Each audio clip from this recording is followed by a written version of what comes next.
দর্শক মন্ডলী, এই মুহূর্তে আমি দাঁড়িয়ে আছি আমাদের টাঙ্গাইল জেলার ঘাটাইলের জাঙ্গালিয়া বাজার, যেটি শালিয়াবহ গ্রাম। সেই গ্রামে আপনারা জানেন যে মাটির মা ফাউন্ডেশন একটি সংগঠন আছে।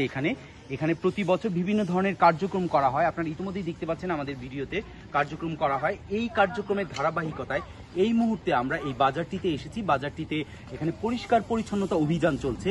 বাজারটিতে বিভিন্ন ধরনের ধুলাবালি থাকে, ময়লা থাকে, রাস্তাঘাটে থাকে। এগুলো রাস্তাঘাট পরিষ্কার করার দায়িত্বটি মাটিমা ফাউন্ডেশনের নিয়েছে, সদস্যরা নিয়েছে, যারা স্বেচ্ছাসেবক তারা কাজটি করছে। আমরা একটু এটা দেখাতে চাই, ওদেরকে একটু দেখাতে চাই ওরা যে পরিষ্কার পরিচ্ছন্নতাটি করছে, অভিযানটি চলছে। এখানে এই বাজারের কার্যক্রমটি বিভিন্ন ধরনের ময়লা আবর্জনা সেগুলো তারা পরিষ্কার করছে। পরিষ্কার করে একটি ব্যাগের মধ্যে ভরবে, তারা ভরে একটি নির্দিষ্ট জায়গায় সেই ময়লাগুলো তারা স্থানান্তরিত করবে। এবং শুধুমাত্র আজকের জন্য যে এই কাজটি তা নয়, এটি একটি শিক্ষা, যেন পরবর্তীতে সব সময় এই কাজটি থাকে, যেন আমাদের এই শালিয়াবহ গ্রামের এই বাজারটি, জাঙ্গালিয়া বাজারটি পরিষ্কার পরিচ্ছন্ন থাকে। এই বাজারের কিছু মানুষের সাথে কথা বলি, আমাদের অনেক মুরব্বীরা আছে এই বাজারে, তাদের সাথে একটু কথা বলবো আজকের এই পরিষ্কার পরিচ্ছন্নতা অভিযান নিয়ে, তারা কিভাবে দেখছেন এই বিষয়টি।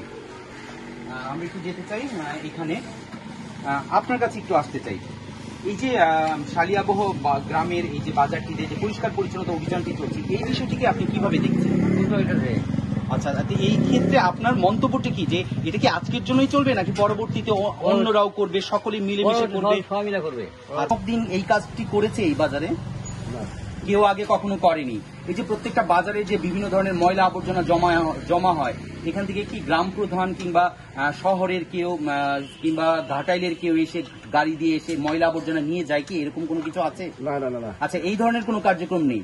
তার মানে আমরা বলতে পারি, প্রিয় দর্শক, মাটির মা ফাউন্ডেশনই সর্বপ্রথম এই শালিয়াবহ গ্রামে জাঙ্গালিয়া বাজার এই কার্যক্রমটি শুরু করেছেন। আমরা চাই একটি সুন্দর ছবির মতো এই গ্রামটি থাকুক পরিষ্কার পরিচ্ছন্ন।